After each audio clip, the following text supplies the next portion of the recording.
আজকে আমি আপনাদেরকে এমন একটা রেসোর্টের কথা বলবো যে রেসোর্টে যাওয়ার পথে আপনি আগে এত সুন্দর একটা রোড এনজয় করতে পারবেন।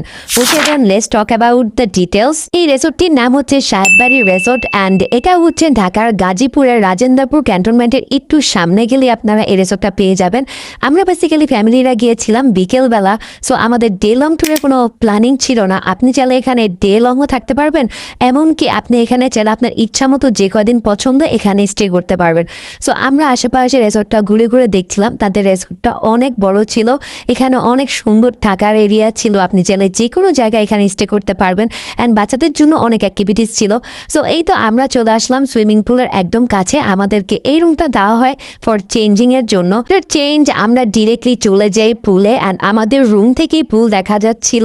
অ্যান্ড ট্রাস্ট মি গাইজ, যারা একটু নিরিবিলি পছন্দ করেন, ফ্যামিলি নিয়ে টাইম স্পেন্ড করতে চান, তাদেরকে আমি অবশ্যই রেকমেন্ড করবো এখানে আসার কথা। কারণ এখানে আমরা আমাদের ফ্যামিলি ছাড়া আর কেউই ছিলাম না। আমাদের মনে হচ্ছিল যে this our private pool and আমরা এখানে অনেকক্ষণ সময় থাকি।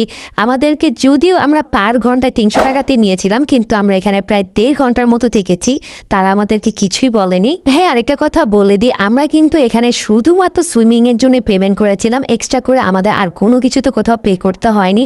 এখানে কোনো এন্ট্রি চার্জও নেই। সো যারা এখনও এই রেসর্টটা আসেননি তারা অবশ্যই একবার ভিজিট করবেন। আশা করছি আপনাদের কাছে অনেক বেশি ভালো লাগবে অ্যান্ড অনেক সুন্দর একটা এনভায়রনমেন্ট উপভোগ করতে পারবেন। অ্যান্ড আমার কাছে সবচেয়ে বেশি ভালো লেগেছে এই রোডটা। আমি এই রোডের জন্য হলেও অবশ্যই আরেকবার ভিজিট করবো। Thank you so much for watching.